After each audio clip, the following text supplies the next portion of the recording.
നമസ്കാരം. The path is the goal എന്ന discussion സീരീസിന്റെ അടുത്ത സെഷനിലേക്ക് വീണ്ടും ഏവർക്കും സ്വാഗതം. നമുക്ക് ആദ്യം മെഡിറ്റേഷൻ ചെയ്യാം. കണ്ണുകൾ അടച്ച് ശാന്തമായിരിക്കും. ഭൂമി മാതാവിനോടും സർവചരാചരങ്ങളോടും അന്തരീക്ഷത്തോടും കൃതജ്ഞത രേഖപ്പെടുത്തൂ.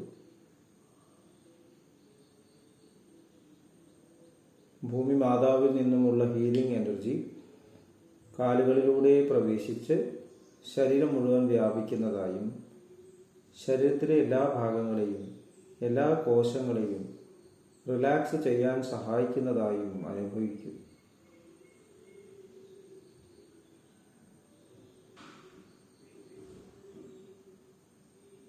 ഇപ്പോൾ ശരീരം പൂർണ്ണമായും റിലാക്സ്ഡ് ആയി.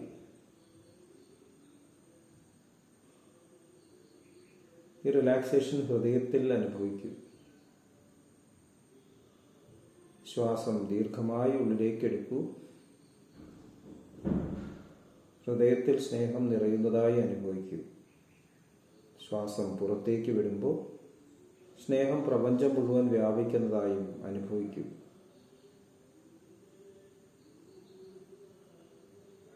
ഹൃദയത്തിൽ കുടികൊള്ളുന്ന സ്നേഹത്തിൻ്റെ സ്രോതസ്സിൽ നിന്നും ഉദ്ഭവിക്കുന്ന ദിവ്യപ്രകാശം മനസ്സിനെ ആകർഷിക്കുന്നതായി അനുഭവിക്കും. ആ ദിവ്യപ്രകാശത്തിൽ ധ്യാനം ആരംഭിക്കും. മനസ്സിൽ ചിന്തകൾ വരുന്നുണ്ടെങ്കിൽ മൃദുവായി അവയെ അവഗണിക്കുക. ദിവ്യപ്രകാശത്തിൽ ധ്യാനം തുടരുക. Please start meditation.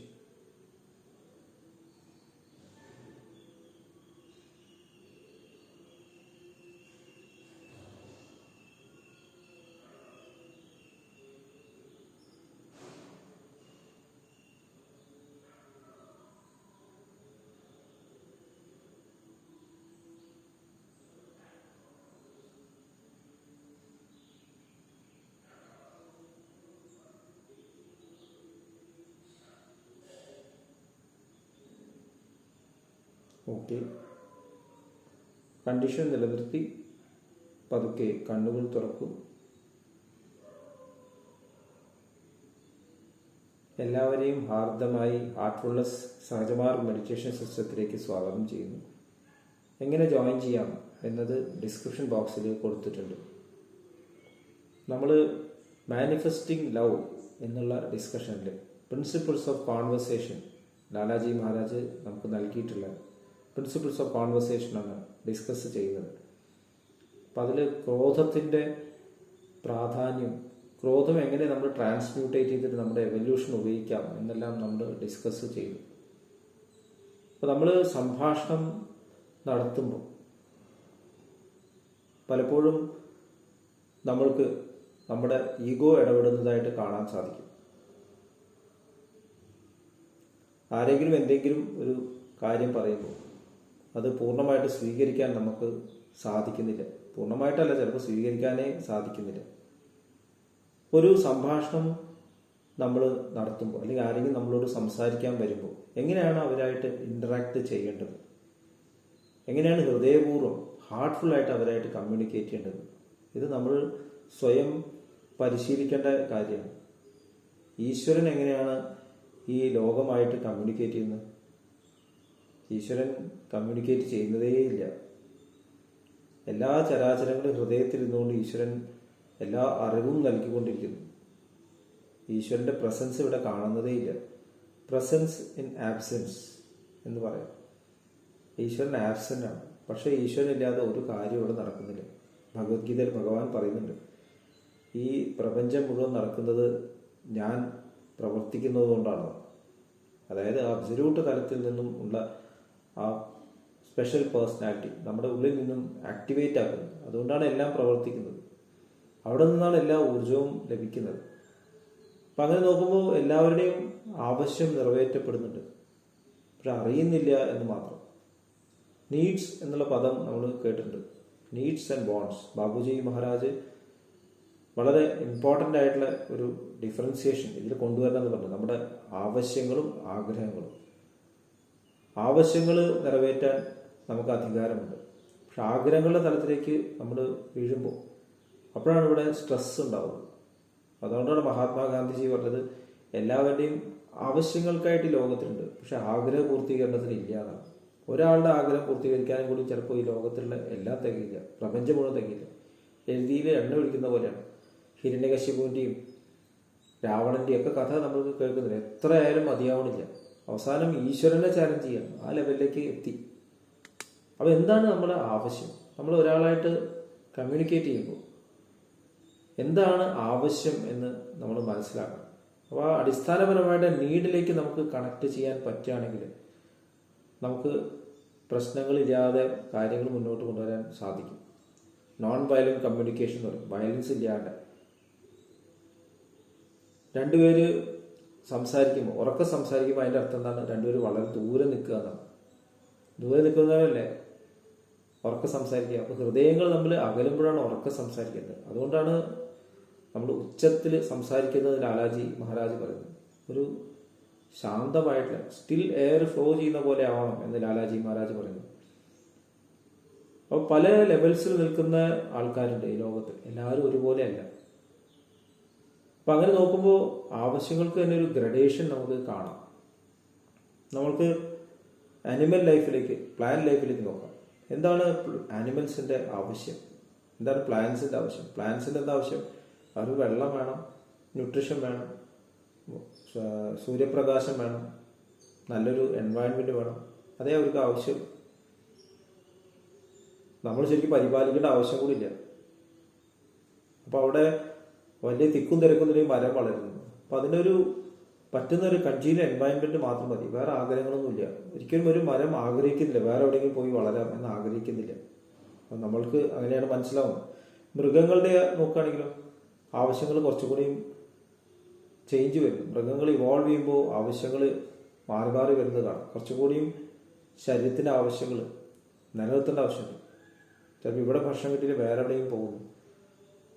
ചിലപ്പോൾ രണ്ട് ഗ്രൂപ്പുകൾ തമ്മിൽ ക്ലാഷ് ചെയ്തിട്ട് ആധിപത്യം സ്ഥാപിക്കാൻ നോക്കുന്നു. ഒരു ലീഡറിനെ തിരഞ്ഞെടുക്കുകയല്ല, ലീഡർ വരും. സിംഹങ്ങളുടെ ഇടയിൽ കാണാം, ഒരു സിംഹം വരുമ്പോൾ മറ്റേ സിംഹം അവിടെ പോകുന്നു. അപ്പോൾ അവിടെ കുറച്ചുകൂടി ചേഞ്ച് വരുന്നുണ്ട്. നീഡ്സിന് ആവശ്യം വ്യത്യാസം വരുന്നുണ്ട്. ശരീരത്തിൻ്റെ ആവശ്യം മാത്രമല്ല, അവിടെ ഉള്ളിലുള്ള പ്രാണമയ കോശം മുതൽ അന്നമയ കോശം കഴിഞ്ഞ് പ്രാണമയ കോശം, പ്രാണമയ കോശത്തിൻ്റെ ആവശ്യം കൂടി നിറവേറ്റപ്പെടേണ്ടി വരികയാണ്. തൻ്റെ പവർ മാനിഫെസ്റ്റ് ചെയ്യാനുള്ള ഒരു സ്ഥലം മൃഗങ്ങളിൽ കാണാം. പൂച്ചയായാലും നായയായാലും, നായ്ക്ക് ഒരു പറമ്പുണ്ട്, അതിൻ്റെ പവർ അത് കാണിക്കും. പുറത്തിറങ്ങിയ ശക്തിയില്ല. ഇപ്പോൾ ഡൊമസ്റ്റിക്കേറ്റ് ചെയ്യുമ്പോൾ ഒരു നായയുടെ ആവശ്യം എന്താണ്? അതിന് ആ പവർ കാണിക്കുന്ന ഒരു ഏരിയ വേണം, അല്ലെങ്കിൽ നായ സ്ട്രേ ഡോഗായിട്ട് മാറുന്നു. അതുകൊണ്ടാണ് പലരും കെട്ടി വളർത്തണം എന്ന് പറയുന്നത്. പക്ഷെ കെട്ടി വളർത്തുമ്പോൾ നായയുടെ ആവശ്യം പൂർത്തീകരിക്കുന്നുണ്ടോ നമ്മൾ ചിന്തിക്കേണ്ട കാര്യമാണ്.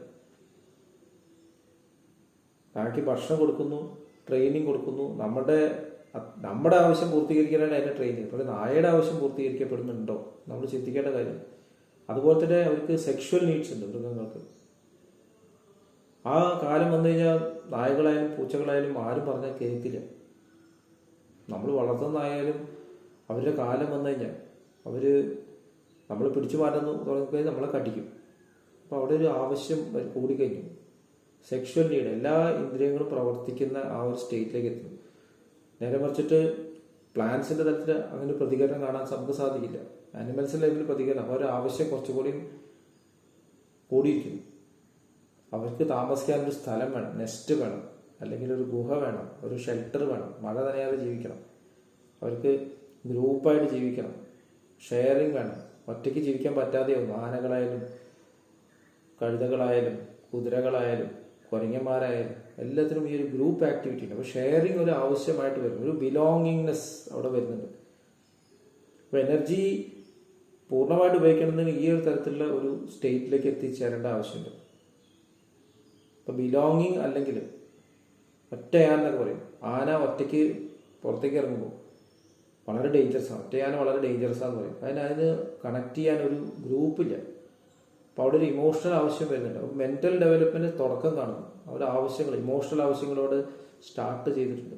അപ്പോൾ ഫിസിക്കലായി എനർജിയായി മെൻ്റൽ ആവശ്യങ്ങൾ, ഇമോഷണൽ ആവശ്യങ്ങളും അവിടെ വരുന്നു. മനുഷ്യൻ്റെ തലത്തിലെത്തുമ്പോൾ ഇത്രയും മതിയോ? നമുക്ക് ഭക്ഷണം നൽകി, താമസിക്കാൻ പാർപ്പിടം നൽകി, പഠിക്കാൻ അവസരം നൽകി, മതി. അങ്ങനെ മതി? ഒരു ആവശ്യം നിറവേറ്റിയോ? ഇപ്പോൾ കുട്ടിയെ വളർത്തുകയാണെങ്കിൽ നമുക്ക് എല്ലാ സൗകര്യങ്ങളും ഒരുക്കി കൊടുത്തു. വീട്ടിൽ ഭക്ഷണം കൊടുക്കുന്നുണ്ട്, അതുപോലെ തന്നെ ഡ്രസ്സ് വാങ്ങി കൊടുക്കുന്നുണ്ട്, വീട്ടിൽ മുറി കൊടുക്കുന്നുണ്ട്, എല്ലാം കൊടുക്കുന്നത്. പിന്നെന്താ അവൻ ഇങ്ങനെ പെരുമാറുന്നത് എന്ന് നമ്മൾ ചിന്തിക്കും. എന്താണ് അവൻ എതിർക്കുന്നത്? ഇതൊന്ന് ഇൻട്രോസ്പെക്ട് ചെയ്ത് പോകും. എന്താണ് മനുഷ്യന്റെ അടുത്ത ആവശ്യം? എന്തുകൊണ്ടാണ് മനുഷ്യൻ പലപ്പോഴും സാറ്റിസ്ഫൈഡ് അല്ലാത്തത്? എല്ലാ സൗകര്യങ്ങളും ഉണ്ട്. ഇന്നത്തെ ചിന്താവിഷയം എന്നുള്ളൊരു സിനിമയുണ്ട്, മോഹൻലാൽ അഭിനയിച്ച. അതിൽ വിജയരാഘവന്റെ ഭാര്യയായിട്ടാണ് സുകന്യ അഭിനയിക്കുന്നത്.